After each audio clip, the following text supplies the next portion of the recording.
Good morning, everybody. This is the Louise, Neil and Louise Tillotson Fund Grantseeker information session. We're just going to wait a few minutes to let some of the folks who are still logging in to the Zoom call join us. So we're going to give it another, say, 2 or 3 minutes. And in the meantime, if you want to type in the chat your name and perhaps where you're calling from, anything you're looking forward to in the coming season, we'd love to hear from you. So.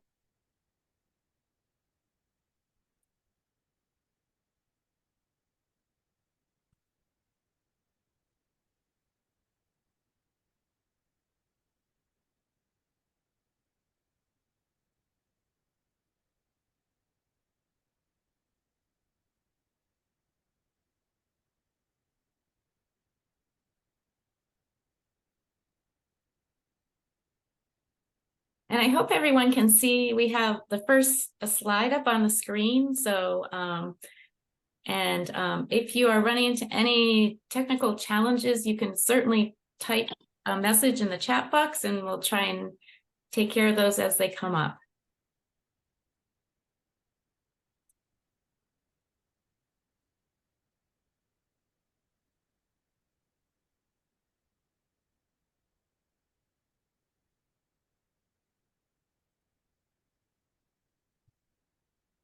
All right, it looks like, I think we can get started. Phoebe and Sonia, if you're ready to go.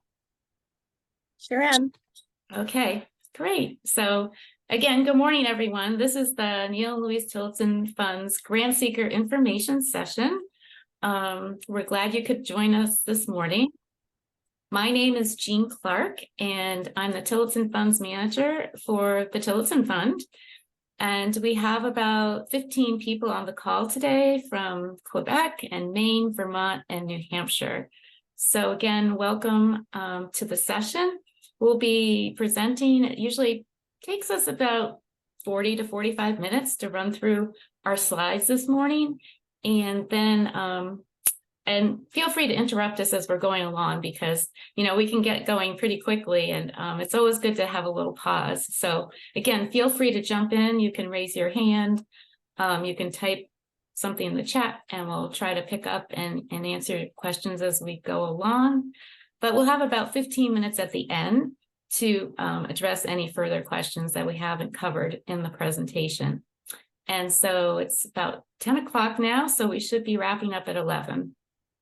So a few housekeeping details. We ask, of course, that you mute yourself unless you have a question.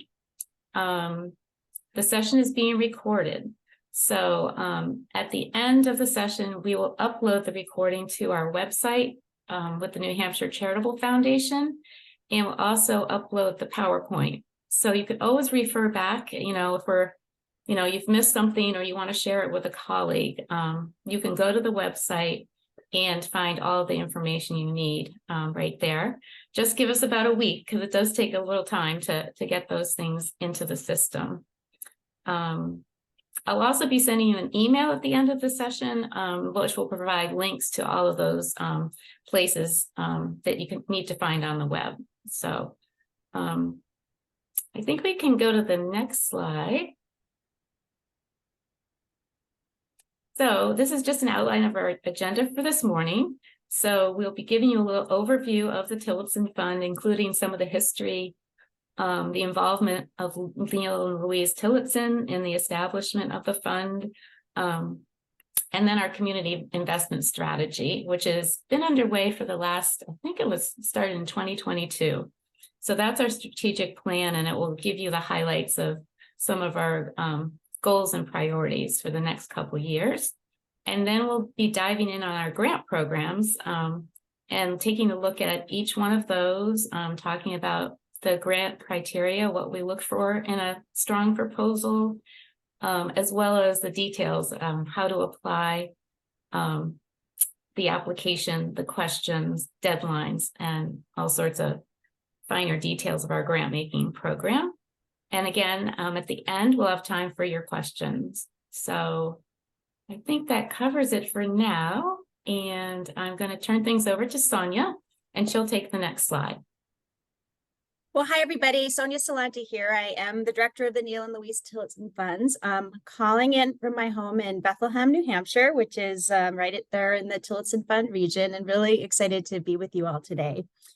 I wanted to give a little bit of background about the fund and how it formed and sort of the ethos of the way that the fund operates. So here on the screen is a photograph of Neil and Louise Tillotson at their home in Dixville Notch, which is in the northern part of New Hampshire, right close to Colebrook, if you're familiar with the far northern part of New Hampshire. Neil Tillotson was an entrepreneur. He was born and raised in the North Country. He really came up from very humble beginnings, and just by listening to and learning from people of the North Country, he built his entrepreneurial skill set and ended up starting numerous companies and employing thousands of people in the region, and also in other areas across the United States, in Canada, and even in Guatemala. His wife Louise was also a very dynamic person. She was from the UK. She worked for the BBC at one point. She also built her own house. She had many of her own businesses, and she was just a dynamic partner with Neil Tillotson. Now, when Neil passed away at the age of 102, he left the bulk of his assets to charitable purposes and to the people of the North Country.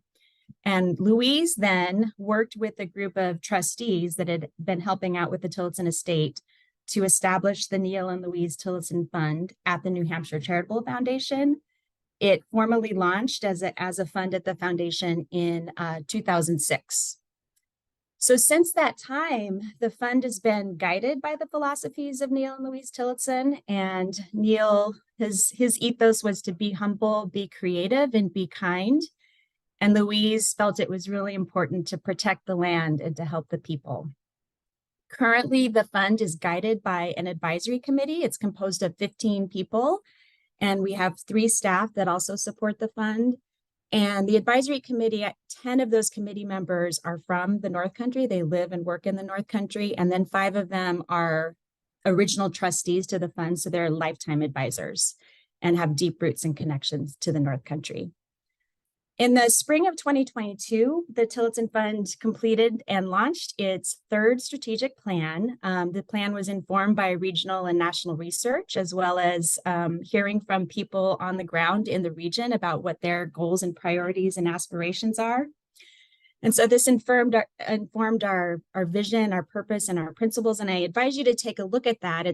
There's links to it in our strategic plan, because we're really guided by that vision, purpose, and principles. And we hope our partners are as well and can get behind that. And our purpose is stated here on the screen. The Neil and Louise Tillotson Fund serves as a resource for the people of our region to forge their own pathways to well-being and cultivate a region that thrives. And embedded in that statement is a belief that the people of this region have the solutions, that they are closest to the needs and the priorities and the opportunities in the regions, and they have their own solutions. So we really try to operate following community lead. Next slide, please. All right, this is just in 2023, we have developed a map of the Tillotson Fund geography. And part of the reason for that is that the geography can be a little bit confusing. And so we're trying to provide more clarity to people about what is the core region of the Tillotson Fund and basically who's eligible to apply for funding based on this region. We've previewed this at an info session on Monday or Tuesday, I think. And even then I got some feedback. So we're going to tweak the map a little bit more, but we're going to shrink the dark teal part a little bit because there was a little confusion about what's in region, but this is good for now. And so essentially the core Tillotson Fund region is Coas County and Quaticook, Quebec, which is spelled wrong. I note on the screen, and that's one of the edits that will happen. So that's the core region for the Tillotson Fund. We also make grants and consider the bordering areas of Coas County. So those are the communities that literally touch the borders of Coas County. Those are also within our region. And so that's that kind of like darker teal area that you see on the map there. Anything that falls outside of that is not considered to be in the Tillotson Fund region. However, we do consider proposals and applications from statewide organizations or organizations outside of that region, provided that they can demonstrate that their programs or services or their organization is serving people that are within the region. And the higher the funding request, the more the organization needs to demonstrate an impact in Coos County. And so when we go through our grant review process, we can work with you on sort of how to quantify some of that, but it is something that we look at very closely. If you still have questions about this, if you're not sure, I encourage you to reach out to Jean. She can help you navigate, whether your organization does or does not fit within the region. And we really do try to be clear right from the get-go, because we don't want people to spend a lot of time developing an application that ultimately is not within our region. So any questions about that before we move on? And someone let me know, because I can't see everybody on my screen, if there's any, or just unmute. Nope. All right. So I referenced our strategic plan, and one of the things we did within our strategic plan is to provide more clarity and sort of a refresh of our core investment areas, or in other words, what are the things that the Tillotson Fund will support in community.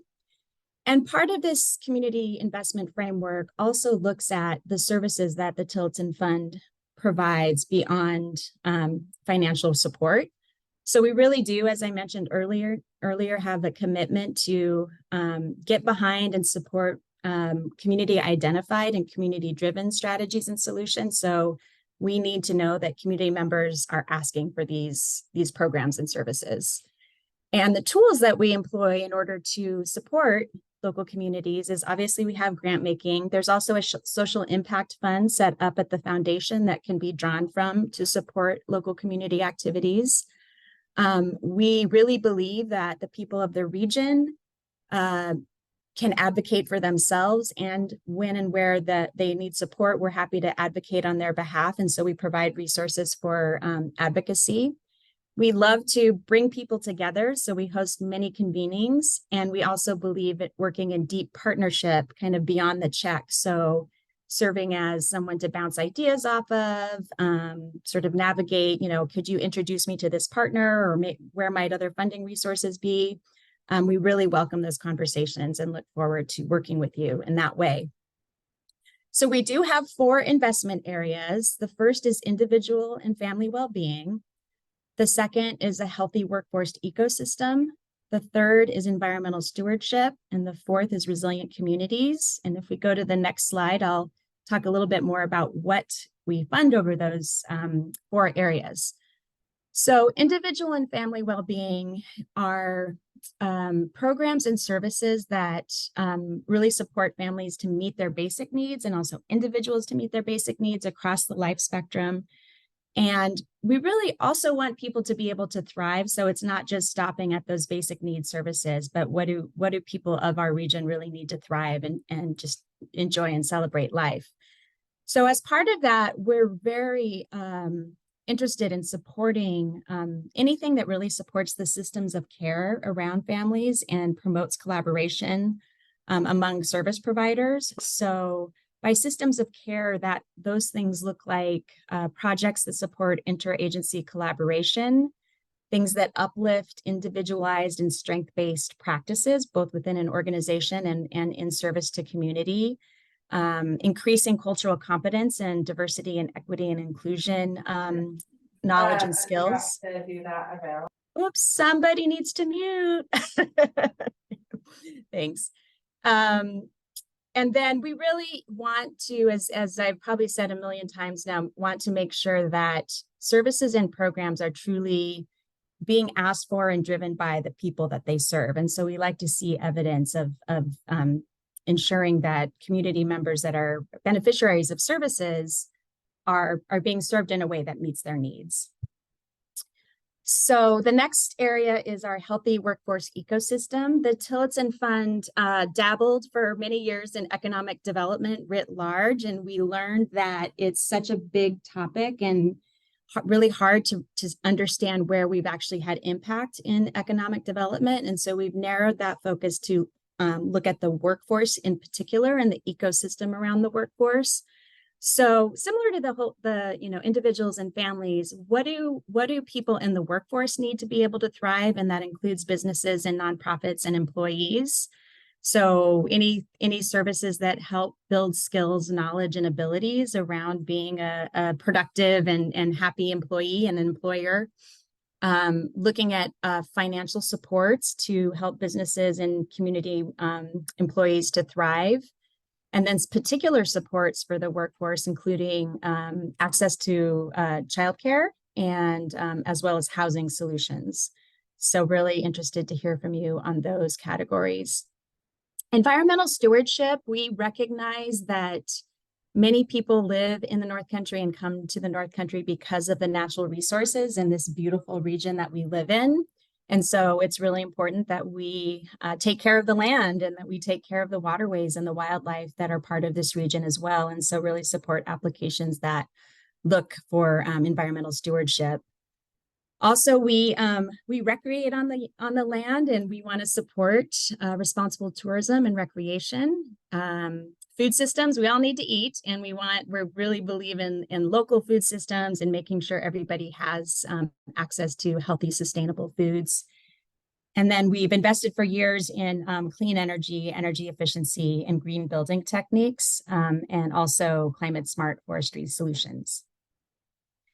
The last category is resilient communities. And within that category, we're really looking for ways to build connections among community members, celebrate local assets, bring everybody to the table. So youth, elderly people, people who typically don't participate in placemaking initiatives, we want to be inclusive. And so any kinds of activities that are really about community building. Within that, we also want to support activities and projects that promote civic engagement and strengthen municipal capacity and leadership. I just said a lot of things. That's a really long list. And again, encourage you to reach out to us and, have an initial conversation just with Jean to see if your project or organization is a good fit. And I'll also just pause there to see if there's any questions about this investment framework so far.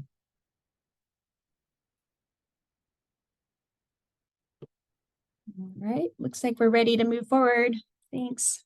Oh, Sarah has a question. Sarah. Yeah, hi, can you hear me? Sure can, yep. Would you say just a bit more about the advocacy aspect of the support that you provide? Yes, so with advocacy, that is, from our perspective, it's typically when we're working closely with a partner. And often this is more with our proactive partners that we have longer term funding relationships with, who may be identifying a particular impediment in their strategy, that it is at a policy level. It could be a local policy level, it could be a statewide policy level. And so we lean in and support those partners to develop their advocacy skills to be able to either go to the State House and talk about, why it's important to overcome this barrier. And then where it's possible, the Tillotson Fund sits at some advocacy tables based on our core priority areas you see on the screen here. I think, Sarah, your question might be in particular to looking at proposals for advocacy initiatives. I do recommend that you call Jean or, one of myself or Phoebe to understand so we can understand exactly what type of advocacy you're doing, because there's certain parameters around the type of organization that's advocating. So if it's a C4 organization, there's some additional sort of criteria that are required in order to make a grant to a C4. And then also our advocacy initiatives, if someone is promoting, or proposing to receive funding for that, they need to be nonpartisan and really neutral. So there's some nuances there, and it's important to have a conversation about what a proposal might look like. Yeah, thank you. That's very helpful. Sure, no problem. Great. I will jump in. Hi, everybody. Good morning. I'm Phoebe Backler. I'm a program officer with the Tillotson Fund, and I am calling in from Gorham, New Hampshire, from my home office. So we are going to dive into some of the things that we look for in a competitive application. But before I do that, I want to describe the process of building that community investment framework and going through the strategic planning process of a couple of years ago. Included a whole range of conversations with people in community, one-on-one conversations, focus groups, working group, actually a couple of different working groups that helped us gather feedback and information from people working and making their lives in Coos County, really so that we could ensure that the strategic plan was reflective of what people were asking for and needing in our region. And that included feedback in our grant making processes. And we really took a lot of that, those ideas to heart, and have made some pretty significant changes to our grant making process that we're sort of already implementing some of those changes. A couple of examples of that are, and Jean will share more, our large grants program has gone to a rolling deadline. And that, again, was coming from feedback from partners who were saying more flexibility in the timing of that application process would be helpful. We shrunk our questions in our written applications from 10 questions to 4 to really streamline and try to make sure we were just asking for the information that we most needed, so that you all could spend less time writing applications and more time doing the work. So the third, another piece that we wanted to, a piece of feedback that we wanted to respond to was asking questions, seeking more clarity on, again, as Sonia mentioned with the map, like what is the actual geography of the Tillotson Fund? But there are other areas that folks were looking for more clarity on. So we have, we're in the process of finalizing a new Grantseeker guide that really intends to go deeper into explanation of some of these core considerations for you to make when you're trying to determine if you'd be eligible to apply. So some of those are, I think you can go to the next slide. Within the Grantseeker guide, you will find the New Hampshire Charitable Foundation, our parent organization, has an exclusion, discrimination, hate policy that just, it states that we honor the fundamental value and dignity of all individuals and will not knowingly make grants to organizations whose mission or programs promote hate or run counter to the principles of basic respect, justice, and equity.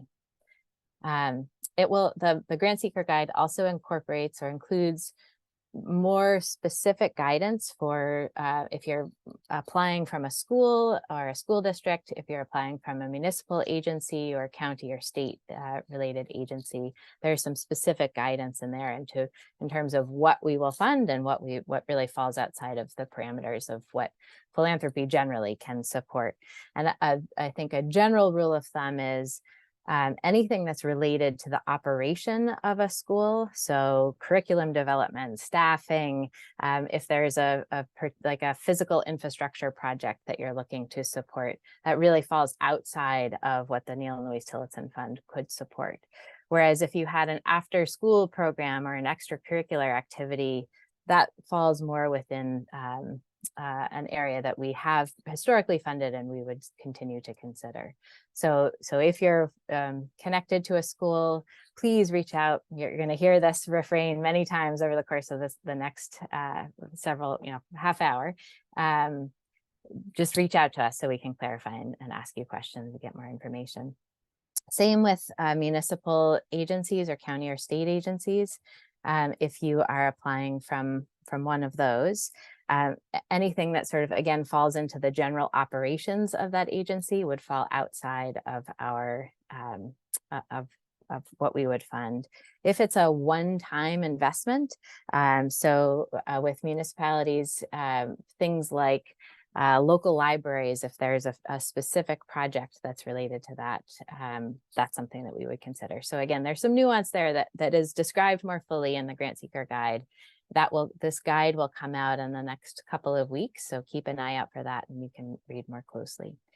If you are connected with a religious organization, generally speaking, it's not eligible for funding unless all services being funded are clearly and distinctly non-discriminatory, non-sectarian, and benefit the larger community.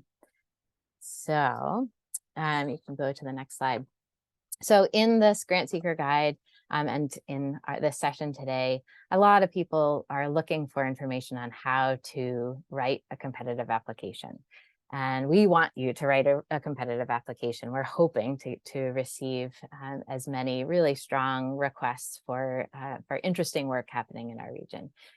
So the things that we are looking for in that application, and it can be in the written form, it can be in follow-up conversation with us as well, is that generally the rule of thumb is the higher the request of funds, the higher the bar is in these 5 areas. So informed by community, as Sonia said in her comments, our real goal is to ensure that the resources are supporting the people of our place, of our region. And so we really ask the question, we're really looking for who is asking for this, and are the people of the communities, are they looking for this particular service, and is your organization best suited to meet that need and deliver the service? So the more you can tell that story, if that's the case, if you're hearing that from your the folks that you're providing services to, tell us that story in your application. We are also looking for applications that are guided by equity. So the extent to which you're able to tell the story that you're trying to understand what are those barriers to all people in our communities, including those who have been historically excluded or under-resourced, are able to access a full life and full well-being. We're looking for that. So if you're able to show us that you are helping all people achieve well-being, that is something that we're looking for. Meaningful collaboration.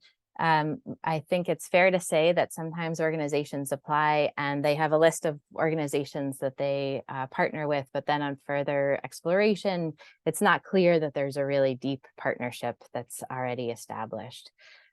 Whereas there are other organizations where it's very clear from our follow-up conversations that there's deep alignment within their missions, and that they work together closely on pursuing sort of shared interest.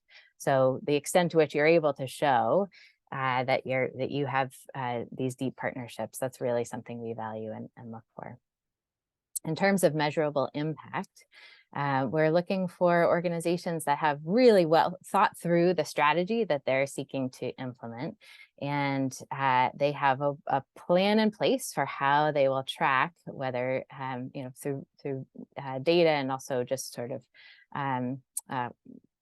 stories from the people that they're serving, that they are having the impact that they're intending to have. So help us understand how you intend to demonstrate your impact in your application. And then finally, the broad range of support is, it can come in, if you're able to show us that there are other funders that are already investing in this work, if you have a whole range of volunteers that are supporting the work, if there's in-kind contribution in services or supplies that are contributed to this work, that just helps us to see that there's a range of advocates, of people who really believe in what you're trying to do and are at the table and ready to put their shoulder to it. Are there any questions on that, just in terms of what we're looking for in these applications before I move on?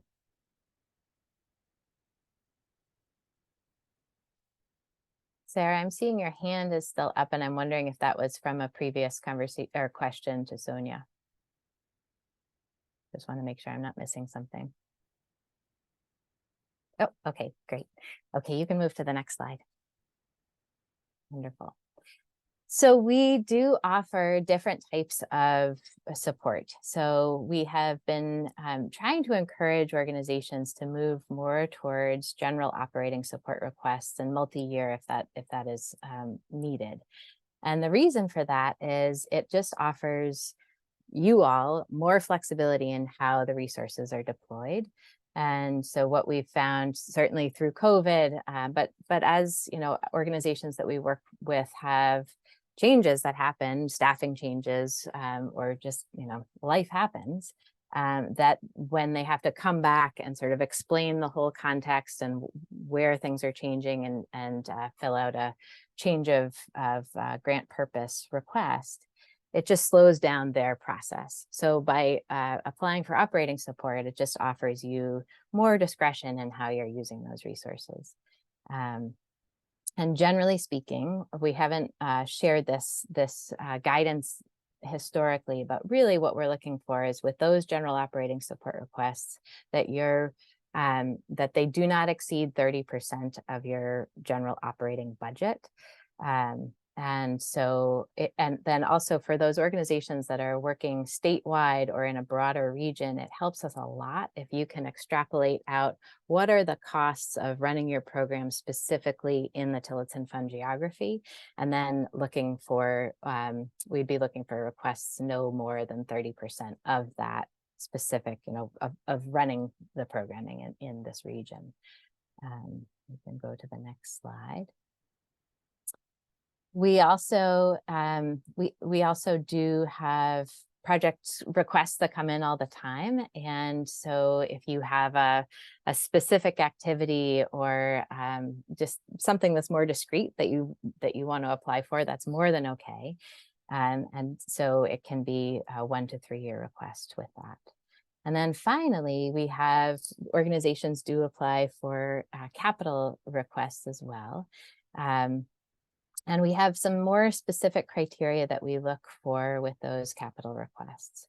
We're really looking for, have you thought through the full arc of this project? So when you're applying for those funds, have you thought through not just what it will take to, say, put the new roof on the building or buy the piece of equipment, but what is it going to take in order to maintain and take care of that resource moving forward, and what will the cost associated be? So working that into your budget really helps give us that picture that you're thinking through the full plan. We also are looking for a broad base of community support. So again, sort of similar to the previous those 5 criteria. It really helps with these capital projects if we can see that you have a whole range of other funders and volunteers that are on board to help you make it happen. And so the Tillotson Fund, as you can see here on the slide, we really do prefer to come in on these capital projects at the middle to last dollar. So we sort of are, once you have most of your funding in hand, then come to us, and if it's a fit, we can help you kind of get it across the finish line. And then finally, that we really want to see that there's broad community support, that your staff is on board, that the board of directors is on board. So it's not just sort of the pet project of the executive director, but that there's real interest among community members and other people in your organization to make it happen. And I think move to the next slide. That's great. So I'm going to hand it off to Jean, unless I think actually I did see one question come through the chat. Yes, the PowerPoint will be available, and there will be this recording of this session will also be available. And then of course the Grantseeker guide is to be published. On to you, Jean. Thanks, Phoebe. Yeah, so a lot of information. And again, we are happy to walk through, the details of your specific project at any point in time. So please feel free to give one of us a call, and we'd be happy to help you. So this part of the presentation focuses on each of the 3 specific grant making programs that we offer for 2024. So we will be moving right into the details. So first is sort of what Phoebe has already covered, which is that we are happy to take a look at and consider multi-year operating support. So if that's something that your organization really needs, we can, again, happy to have that conversation. If you're sort of wondering, should it be a project proposal or should it be an operating request? So staff in advance can, have that conversation with you so you can make the right decision for your organization. Second, we prefer that you apply to only one of the Tillotson Fund programs. So the exception, of course, is our Dash Grants program. So if you apply for the local grants, we would not want to see then another application in the same round for a large grant proposal. And sort of vice versa, if you decide you need to apply for a large grant, we would not then expect to see a local grant application coming through the docket. So also, if you already, if you are in the midst of an award cycle, and you see that a deadline might be coming up, we're happy to talk with you about the timing of your next application. So the Dash Grants is something that you can apply for at any time throughout the year, and we'll get into more of the specifics of that particular program. So the same holds true for the larger parent organization, the New Hampshire Charitable Foundation. If you have an award from the foundation, or are considering applying for one of their grant programs, you can also apply for a Tillotson Fund grant at the same time. We always are talking to staff, so we sort of know the lay of the land, and that's something we consider, because there's a balance and only so much funding to go around. So it's all part of our review process. But again, we can help you think about that and what your strategy might be for timing of an application.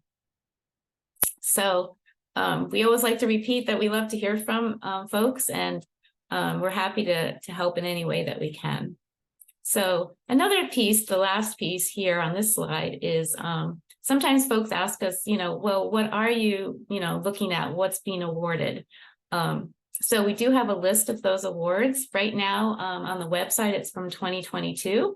So at the end of the year in 2023, I'll be updating that with all of our awards from 2023. But it's kind of nice, I think, to take a look at like, oh, that's the geography. That's sort of what they're looking for. That's how it's a good fit. So we definitely encourage you to take a look at those lists if they might be helpful to you. And that will also be included. There'll be a link going out to you in that email that will be coming your way. So I think we can move on to the first program, which is our local grants program. And as you can see on the slide, it's awards between $250 up to $20,000.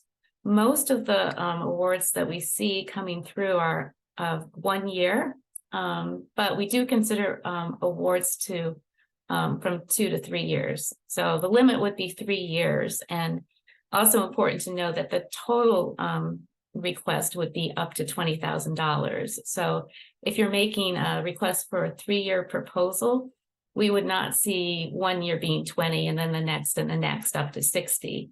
It's a total of $20,000.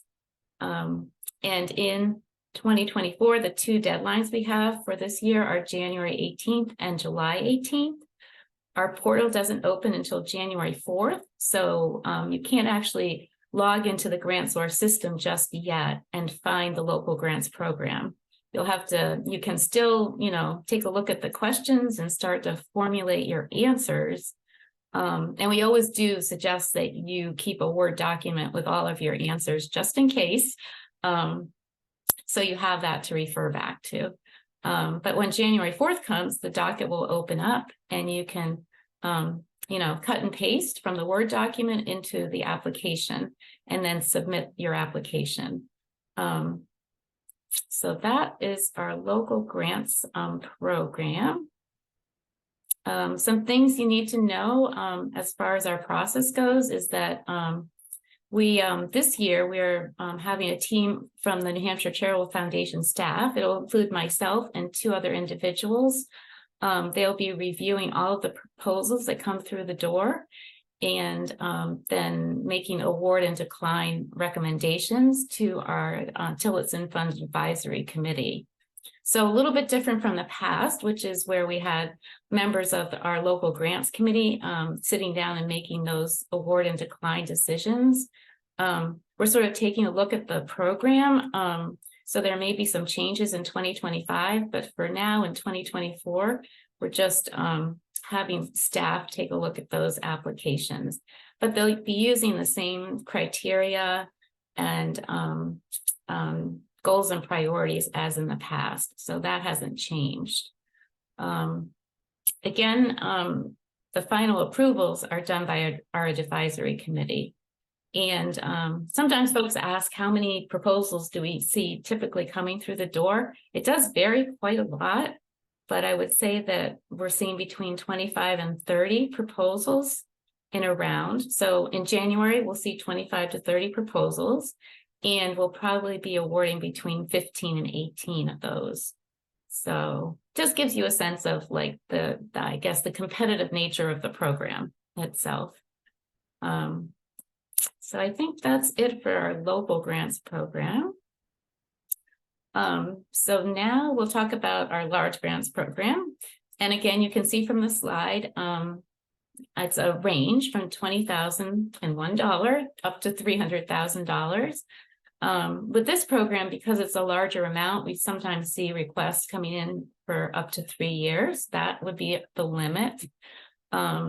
And the limit per year is typically around $100,000 per year. So it might be a proposal of 3 years, $100,000 each year, or it could be less than that.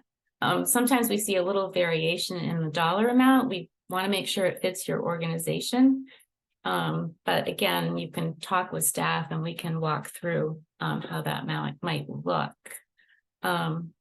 You see here, the deadline is rolling. So there are specific deciding or decision-making points throughout the year. But typically staff can again work with you in terms of the timing of your application. The important thing is that we want to make sure that you're ready to apply and that you have the, a competitive proposal that will be considered before you again hit the submit button and send it our way. So decisions in 2024 are every other month. So if you apply in January, you'd have a decision in March, and so on throughout the year. So again, on this slide, you'll see we actually have the timeline. So again, at the very top of the timetable, you see we have folks already applying in November. They're working on their proposals throughout the month of December. And then in mid-January, our advisory committee meets and makes a decision. So the next round, as you can see, is folks are coming in for early January and saying, yes, we want to apply.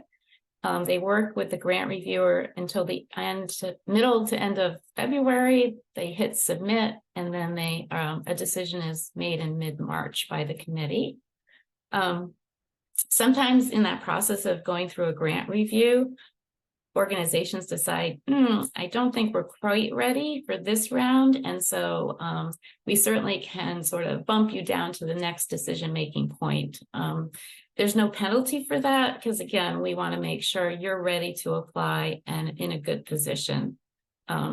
So I think that... Can I just add something there, Jean? Last year was our first year of doing this rolling process, and we learned a lot. It was really a good experience for us, and I think for people who went through it.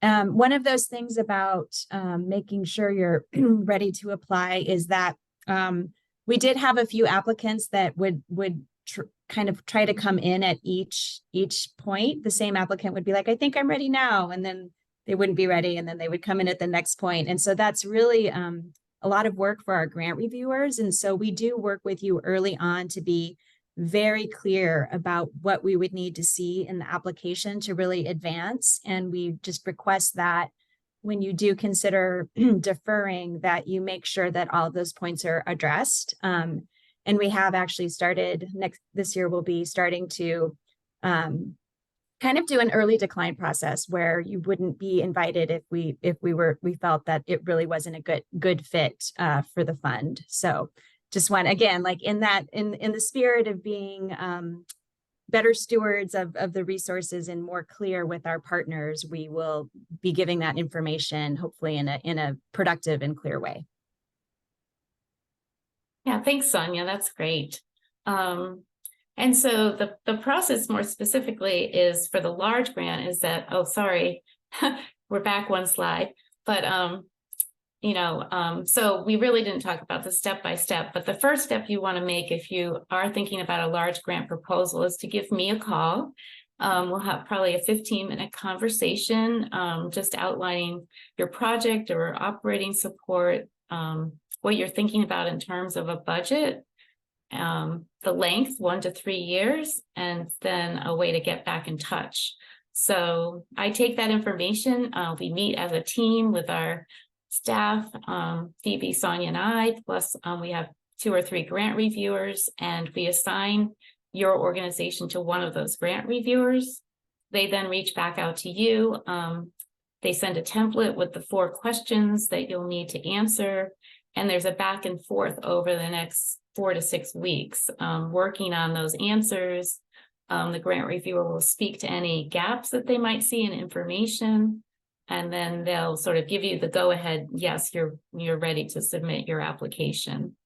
The grant reviewer then takes that information and writes up a sort of an analysis and provides a recommendation to our advisory committee. So that's just to give you the real fine details of how that process will work. So I think we are ready for the next slide then, which was our Dash Grants program. This is a sort of a new program. We heard from organizations that sometimes they just need, a couple $1,000 just to do a really quick one-time project or activity. So we designed this program so it's fairly easy to apply. Organizations that are eligible are located in Coos County and the surrounding communities in Maine, New Hampshire, and Vermont. And at this point in time, we don't have this does not include the Quaticook region in Quebec, but Quaticook does have its own express program that's available to Canadian organizations. So the portal for this program opens January 4th for 2024, and it stays open until the end of the year. It has a rolling deadline, so you can apply at any time. And we just ask that it be a one-time request per calendar year. If you're seeing that you have more projects that you might want to support in 2024, then we encourage you to take a look at our local grants program. So, so again, it's a one-time request per calendar year. And there's only one application question, and it's please describe your project, intended outcomes, any community partners that you're working with. We don't expect to see more than 1 or 2 paragraphs, and then a very short budget to outline what expenses you're hoping to address with an award. Then the time frame is usually 3 weeks, so the applications come in, we can make a decision within a week or 2. Sometimes we have to ask some questions, and we'll be back in touch about those questions. And the award is probably within 3 weeks. You'll have a decision and hopefully a check in hand. So on this slide, you'll see we have some examples of what a Dash grant has covered in the past. It could include printing and distributing trail maps, sponsoring a school cultural program, travel fees to attend a conference for staff, purchasing lighting or audio equipment for a theater. So again, we're happy to, speak to any questions about the Dash Grants program. And there is a list of previous awards available on the website to help you perhaps focus in on a good idea. So I think that's it for our Dash Grants. So we're on to any questions you might have. We'd love to open up the floor to see if, we've provided you with lots of information, and we know it was coming at you fairly quickly. So we're happy to, take the next 5 or 10 minutes to try and address any questions you might have about the grant making program for 2024. So.